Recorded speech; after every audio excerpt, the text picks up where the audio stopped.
Hello hi friends, welcome to our channel Sirishakarengula. ఎలా ఉన్నారు guys? నేనైతే బాగున్నాను.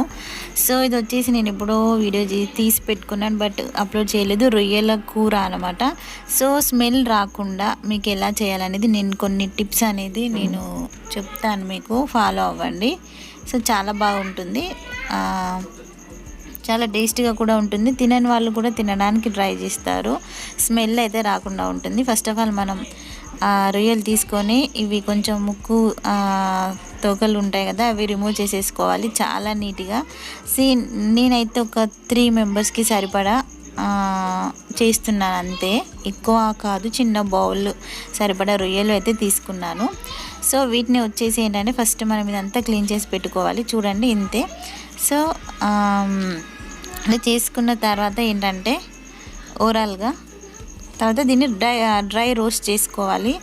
ఆ తర్వాత దానికంటే ముందు కొంచెం చింతపండు నానబెట్టుకోవాలి. 2 స్పూన్స్ పెట్టాను నేను, అంతే. తర్వాత మనం ఒక ప్యాన్ తీసుకొని స్టవ్ ఆన్ చేసేసి ఈ రొయ్యలు అనేది మనం డ్రై రోస్ట్ చేసుకుంటే స్మెల్ అనేది పోతుంది. సో ఒక 5 to 6 minutes అలా సరిపోయింది నాకైతే. మీరు కొంచెం ఎక్కువ తీసుకుంటే కొంచెం టైం పడుతుంది, బట్ ఎప్పటికీ కలుపుతూ ఉండాలి. సిమ్లో పెట్టేసి మనం డ్రై రోస్ట్ చేసుకోవాలి. సో ఇలా చేయడం వల్ల ఏంటంటే మనం కర్రీ తింటుంటే కానీ స్మెల్ కూడా రాదు, చాలా బాగా టేస్ట్ కూడా ఉంటుంది డ్రై రోస్ట్ చేయడం వల్ల. కొంతమంది డైరెక్ట్ ఆయిల్లో వేసిస్తారు, అలా కాకుండా ఇలా డ్రై రోస్ట్ చేసి మనము పక్కన వాటర్లో స్టవ్ ఆఫ్ చేసేసి ఇంకా వాటర్లో మనము వేసేసుకోవాలి అనమాట. సో వాటర్లో వేసేసుకుంటే మనకి వాటర్లో తీసేసి వాటర్ అంతా పోయే వరకు తీసేసుకొని మనం కర్రీలో యాడ్ చేసుకుంటే బాగుంటుంది అనమాట.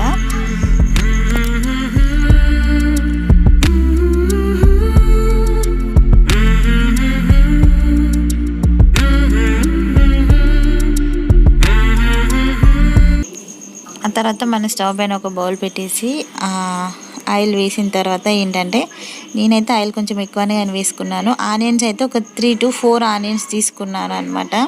సో 3 to 4 ఆనియన్స్ తీసుకొని ఇలా మనం ఫ్రై చేసుకోవాలి. టోటల్ ఫ్రై అయిన తర్వాత దీంట్లో కొంచెం సాల్ట్ వేసుకోవాలి. సాల్ట్ ఎందుకు అని అంటే మనకు ఆనియన్స్ తొందరగా ఫ్రై అవ్వడానికి దీంట్లోనే ముందుగా సాల్ట్ వేసేసాను. ఆ తర్వాత ఇది వచ్చేసి ఏంటంటే జీరా. సో ఓన్లీ జీరా, ఇది వచ్చేసి కొంచెం కచ్చబిచ్చగా దంచేసి వేసుకున్నాను. మీకు దీంట్లో ఏంటంటే మెంతులు కూడా యాడ్ చేసుకోవచ్చు. సో ఆ తర్వాత మనం ఇంతకుముందు డ్రై రోస్ట్ చేసిన రొయ్యలు ఉంటాయి కదా, అదంతా ఇలా వాటర్ మనం ఇలా కొంచెం పిండి ఈ ఆనియన్స్లో వేసేసుకోవాలి డైరెక్ట్.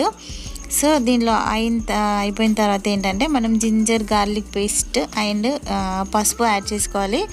బిట్ అయితే మిస్ అయిపోయింది నా దగ్గర. సో ఇలా ఒకసారి 2 to 5 minutes అలా ఫ్రై చేసుకోవాలి. చూడండి ఫ్రెండ్స్ ఎంత మంచిగా ఫ్రై అయిపోయిందో.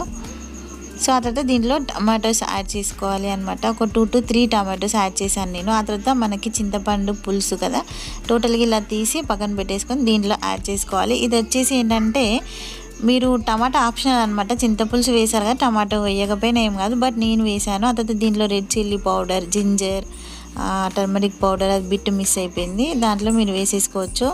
సో దీంట్లో ఇది వచ్చేసి హోల్ గరం మసాలా యాడ్ చేశాను. ఆ తర్వాత ధనియా పౌడర్ కూడా యాడ్ చేశాను. సో చూడండి మనకి కర్రీ కూడా 10 to 15 minutes ఇలా మనకి బాయిల్డ్ అయిపోయిన తర్వాత దీంట్లో ఏంటంటే చూడండి మనకు బాయిల్ అయిపోయిన తర్వాత ఆయిల్ ఇలా కొంచెం పైకి వచ్చిన తర్వాత మన కర్రీ అయిపోయింది. సో టోటల్ అయిపోయింది అనమాట. తర్వాత లాస్ట్లో మనం కొత్తిమీర